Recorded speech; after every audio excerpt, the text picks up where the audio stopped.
Hi y'all, it's Kathy. How you doing? I think I'm on now. Anyway, hope you're doing good this morning. Um, I had a hard night because one of my kitties passed away. It turns out this is viral pneumonia, and kittens don't hardly survive viral pneumonia unless they're in the hospital, and you don't really know they have it until they come down with the symptoms. But anyway, they're hard to save from it. We've been given antibiotics and fluids and all the things. But anyway, so I wasn't going to even do my video this morning, but I decided that was just the devil trying to stop me. So here I am. It's hard for me to sound cheerful, but I'm going to.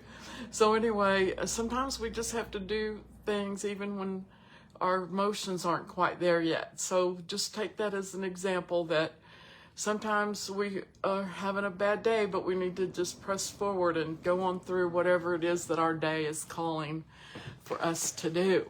So I want y'all to go ahead and get your glasses on. I always do this because it reminds me of my mother. She used to say, let me put my glasses on, honey, so I can hear what you're saying to me. So I always do that to remind myself of my mother. And look, y'all, I got some new glasses. You know how my husband doesn't like my rhinestone ones, but I love them. Anyway, also put on your lipstick. We're just getting ready because it's nearly time. And I have to have my lipstick on. And I wanted to go back over this real quick. I have to mention my friend Sharon. Oh, get your water. We have to stay hydrated because it's good for us, and also mainly because the Lord told me to stay hydrated. So y'all stay hydrated. Anyway, so get your water. I've been drinking water. This is the necklace I bought from Sharon last week, and I didn't do it any justice. So I was gonna show y'all how it hangs. See, it has the little lock that hangs down there. I have it turned backwards.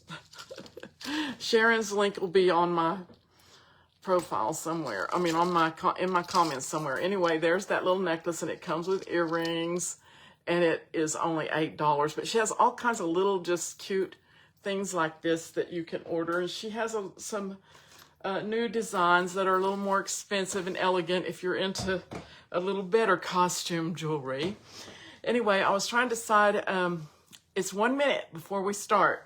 I was trying to decide what story to tell y'all today. I have about 3 or 4 more main stories, that I can tell you.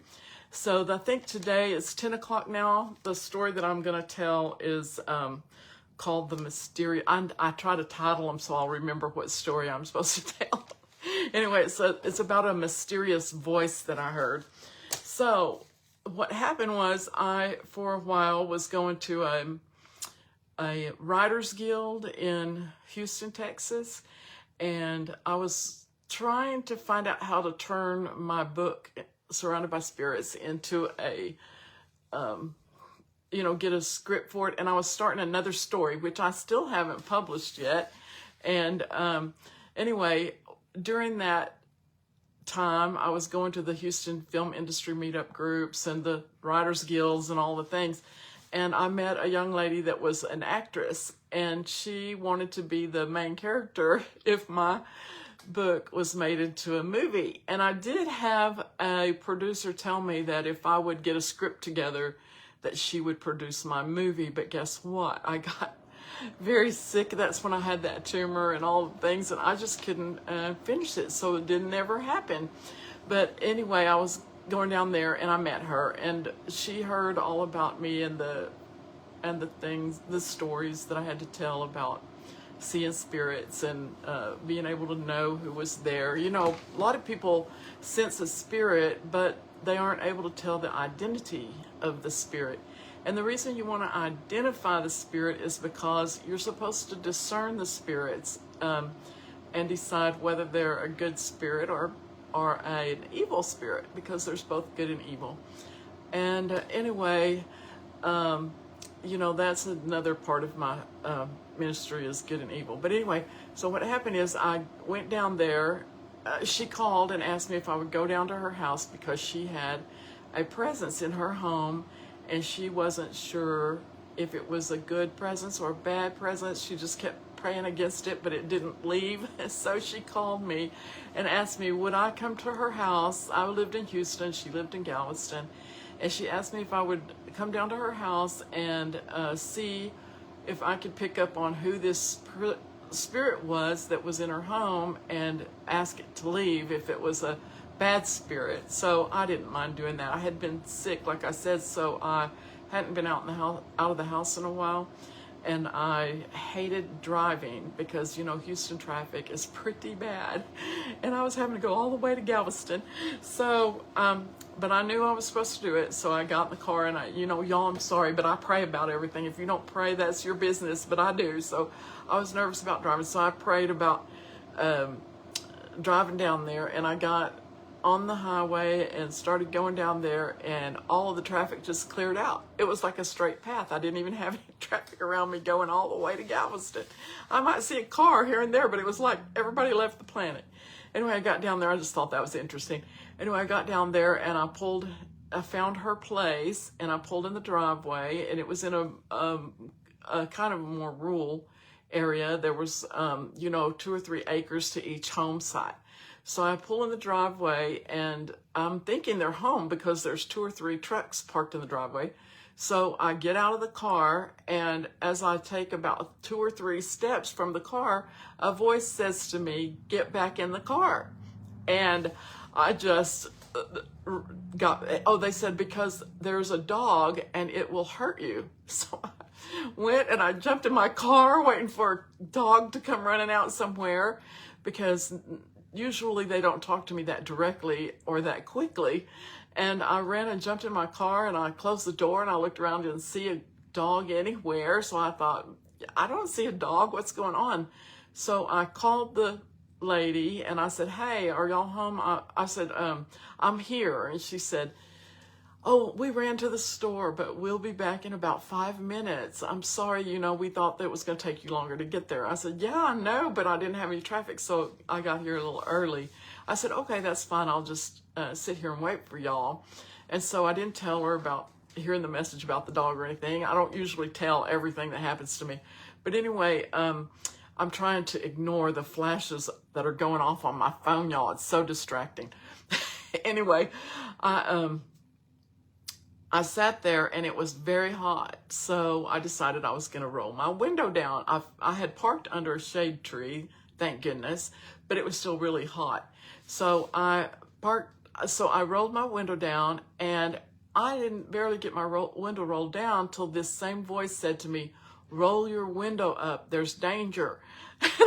So I went to roll my window up, and a bee flew into the car, and I got my window. I got him out of the window before I got the window rolled back up, and just as soon as that window hit the rim up there and closed, a swarm of bees swarmed my car to the point that I couldn't see out the windshield, and I thought they were going to get in through the air vents. I was closing all of my air vents. I didn't know if they could get in through the air vents or not, but it scared me to death. I'm allergic to bees. So my first thought when I saw the one little bee come in, I thought, well, they know I'm allergic to bees. So they were telling me that I was going to get stung by this little bee, but I got it out, and then a swarm of bees swarmed my car. And I sat there, and it lasted for probably 3 minutes where these bees were just swarming my car. And then the swarm of bees left, and I sat there for a few more minutes getting so hot. So I finally rolled my windows back down and, you know, just watched. And then my friends pulled up into the driveway, and I was able to get out of the car. And so we started walking up to her house, and she said, "Oh, you could have gone in the house. You know, I didn't realize that you sat out in the car. You could have gone in the house." I said, "Well, I was warned by a voice that I should get back in my car when I started up towards your house, because they said there was a dog that would hurt me." She said, "Oh, we have dogs, but they wouldn't hurt you." And as soon as she said that, these 3 dogs came running around from the back of the house, and they were so big, and they were Rottweiler and 2 other kind of dogs. They were so big that when they put their paws up on the fence, it would be nothing for them to hop over that fence. And she may think that they're friendly, But first of all, I carry a presence with me.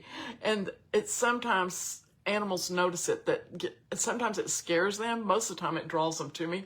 But sometimes it scares them, and I thought, well, the voice that spoke to me was protecting me, so they probably know that I would have been, the dogs would have considered me a threat or something coming up there. But anyway, I said, don't tell people to go in your house unless you're there, because your dogs may not like them or not be friendly to them or might misread them in some way. And she's like, I didn't think that, they've never hurt anybody, and I was like, oh my God. So we went in. Of course, they loved me. There was no problem with the dogs. But anyway, I got to pet all of them. They were right there and everything. And so we went in the house. Maybe the man just thought that they would hurt me. I don't know. Anyway, we went in the house, and she said, she showed me around the house. She was just showing me the house. She had this beautiful parrot that was talking to us the whole time.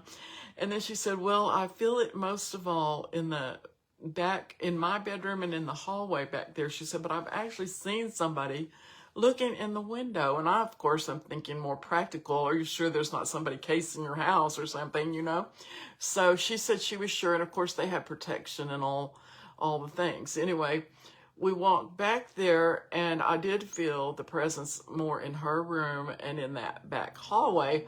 But I got the sense that this was the owner of the property. I felt him outside more than inside. And I got a military presence, like a commander, a good guy, but a tough guy, a rancher, farmer type of guy who was all about his land and his property and defending it. And he was defending me, when I came. He was a good person. I said, you actually should be glad he's around, because he seems to be a good guy. I know everybody has their own thoughts and feelings about that, but I know my daddy would probably be out there protecting his land and anybody that was on it, So anyway, everybody's like, well, they're supposed to be in heaven. Well, I think they are, but they just come back and forth to visit or to help or whatever it is that they are doing. Anyway, so we went through that, and I told her that I did ask him to not scare her or come in the house and all of that. So we felt there was a peaceful resolve to all of that, and we left. And then they wanted to go out and eat. So we went to a restaurant nearby, and when we got in the restaurant, we were having a good lunch, Everybody, they had a couple of drinks and everything. I was just sitting there talking to them about the things that were going on in their life and everything. And we noticed that there was a man and woman sitting across the way from us, just across the little aisleway from us. And the woman was all upset about something. And the man kept trying to calm her down and say, it's all right, honey. You don't need to worry about that. I didn't know what he had done to her to upset her. But she was terribly upset and seemed to be upset with him. So we sat there and ate our meal and everything, and all of a sudden I needed to go to the bathroom. I have learned that when I'm supposed to be away from a situation, I will need to go to the bathroom. I think I told y'all my story about Indian Creek. When I was supposed to go find the ghost in the bathroom, I had to go to the bathroom all of a sudden and went in there, and then that's when I found all the spirits. Well, anyway, I was sitting there and I suddenly needed to go to the bathroom. So I went in the bathroom, and when I came out, my friends were on their knees on the floor in front of the little lady, and the man was standing up just wringing his hands, and she was crying, and she was saying, I don't want to go to heaven without him. And my friends were just trying to tell her, well, don't worry about everything. And something just came over me, and I looked at the man, and he was looking at me, and I said, I just felt the need to ask him if he had been, saved. I'm sorry to y'all that don't believe in this. This is just my story about what happened there after encountering the ghost at her house. Anyway, I just looked at him and I said, have you come to a place in your life where you realize that you're a sinner and that you fall short of the glory of God? And he said, yes. And I said, well, I just went through the salvation process with him, and he got saved right then and there, because it doesn't take any big fancy church, and it doesn't take anything except a person's heart and getting right and repenting and realizing that they need to be, you know, that they need to atone for their sins and all the things, to repent and then to follow the teachings of Christ. Well, anyway, that's all that happened there. He got saved, and it was simple. And he said, oh my gosh, I have been going to church. I have been lighting the candles. I have been doing all the things all of my life. And I never realized that I was not truly saved. And he said, oh my gosh, honey, it's okay, because I'm saved. And so she got happy and they got happy, and that was the end of our story. But I wanted to add that little part in the end to show y'all that, you know, there's all kinds of spirits, and, you know, some are good watching over us, guarding us, helping us along the way, and others are not good, and they try, if they come with destruction in our path and cause us to sin, then they're a bad spirit, and we need to rebuke them and tell them to get away. Okay, that was a short one, and that was the end of that story. So the next one I'm going to tell y'all, I think, is the pirate. I call it the pirate, and it's about what happened is I had this beauty salon, and I came in one day. We had TVs everywhere, and one of my stylists was watching TV, and when I came into the shop, I saw a picture on the TV of a little pink shoe. And I said, what is that? And the man, I had a male hairstylist, and he said, that's the shoe of a little girl that went missing. There's a little girl who went missing, and they think that she had a shoe like that on when she went missing. And I said, oh, and I didn't think any more about it. I said, that's really sad, you know, and I went on about my day and everything. And later that day, it was almost Halloween.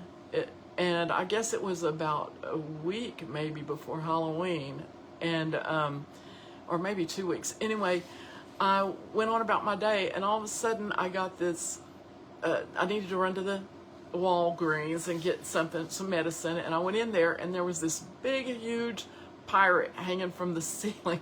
I mean, bigger than me, hanging from the ceiling in Walgreens, and I just felt I had to have that pirate to hang over my second-story balcony to scare the kids when they came for Halloween. I know I'm terrible, but I used to really celebrate Halloween, and I'm so conflicted because we always had so much fun, and all the people that came were church people. It wasn't evil. We weren't evil. But I understand everybody's take on that it's putting light on a bad subject type of thing.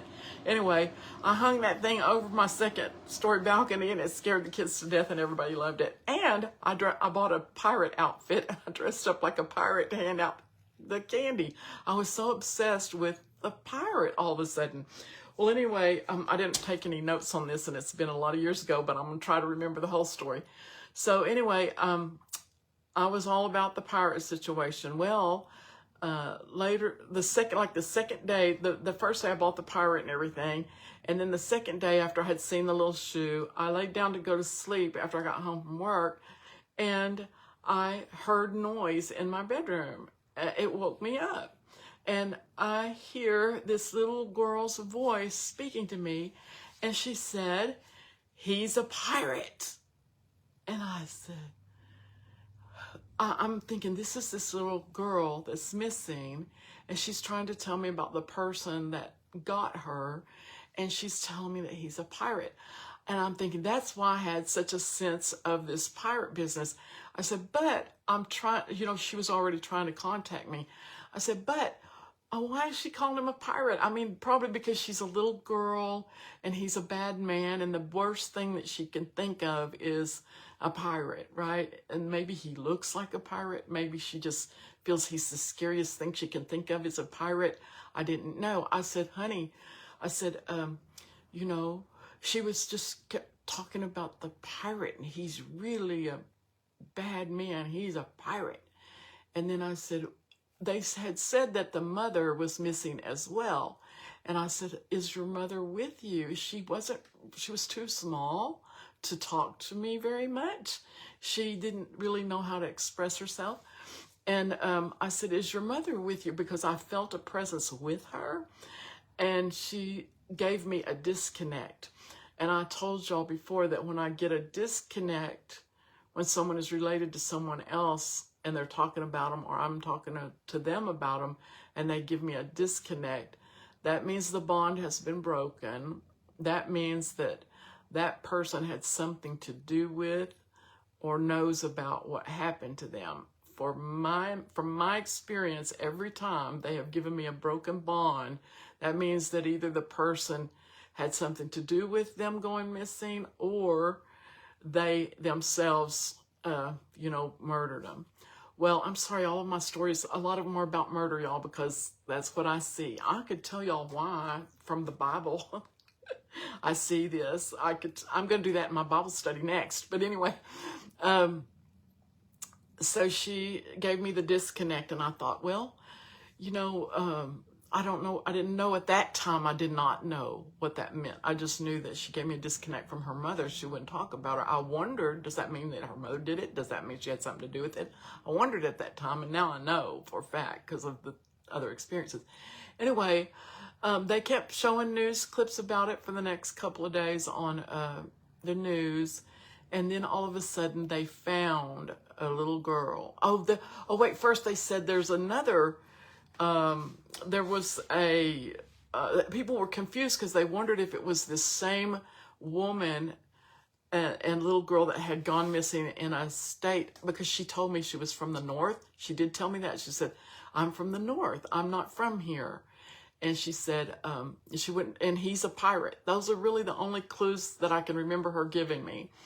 And I didn't see anything in my mind as to where he took her, or the places, or anything like that. And I was told the reason that I'm not being given the information is because it was going to be solved, that I was not needed to help. The little girl was just around there, and I guess I just picked up on her. I really don't know why she came to me, since I wasn't supposed to be of help. Maybe it was just to teach me and train me. I can't tell you. Anyway, they had thought that perhaps this had something to do with a lady and a child that had gone missing from the north. And when the little girl told me that she was from the north, they had not aired that yet. So when I came to work the next day, I was telling the other hairstylist, I had this visitation from the little girl, and she told me that she's not from here, she's from the north, and she told me that he's a pirate. I said, so I guess this person is either looks like a pirate, or maybe that's the worst thing she could think of. And she gave me a disconnection from her mother, so I don't know if her mother is not dead and still living, and so not with her, or if she had something to do with it, or what happened. So a day or two after that, they announced that they thought that this might be the same woman and child that were missing from the north, but they still had not found the woman and her child yet. Well, then a couple days later, they found the woman living with a man. They went into her computers and what have you, and she had been having email conversations with a man from Texas, and she was from a northern state. And she had left her husband and taken her daughter and moved in with this man. And her and the man had, first, before that happened, a plastics rubber storage container had washed up on a little island out by Galveston. A treasure chest, right? It had a treasure in it, the little girl. And so that was the little girl that had gone missing. To me, that just made sense about the pirate and everything else, but that's not the only thing about the pirate. But she must have, for some reason, that fits to me as well. She was in a plastic rubber tote, and she washed up on an island, and they found her. Well, then they found that the mother had been living with a man in Texas, and he worked on ships as an electrician. So he was a pirate, right? And when you see the pictures of him, he has dark hair and a mustache. He looked like a pirate. Anyway, and so what happened is that the man killed the little girl. We don't know how much participation there was by the mother, but she was involved, and she did help him cover up, and they hid the body in the tub in the shed for a few days or a couple of weeks or something, and then they dumped it in the bay and it washed up on the island. So I wasn't, when I told everybody at work before they had discovered all this, they said, go to the police, you know, tell the police. Well, at that time I was scared of my own self, so I didn't want to tell the police anything. And, you know, also I was told that they were gonna solve it, so I didn't need to be involved in it. But, now that I'm the person I am now, I would have probably called the news media, gone to the police and everything else, because I'm not afraid of the police. I love the police, y'all, but I'm not afraid to tell them things now. And I'm not afraid of the bad guys, because if they're going to do something, they're going to do it anyway. And so it's like, now I'll just make a news media announce. I'll probably just go on Facebook Live, tell everybody if I know something from now on. So anyway, but what I learned is that I might have a dream or something, or I might see a vision or be told a message that helps the police to solve it. But I already knew that they were going to solve this, and they did. Just like within a week after I had this visit from the little girl, they solved it.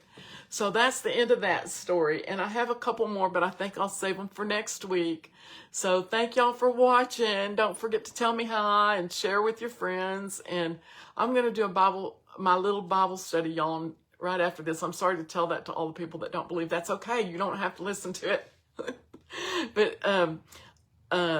anyway, I mean, I hope you do. It's not that I'm not including you. I'm just saying I'm not pushy like that, y'all. It's on everybody's own choice what they want to do. So I'm reading through the Bible, and I think I'm on Genesis 4. So I'm doing it very simple and simply reading the Bible. And then I'm making a couple little points of view, but I'm not going into a long Bible study about everything, because that's what I usually do. And I'm trying to keep it short and sweet. So anyway, thank you, y'all, and I'll see you next week at 10 o'clock. Bye.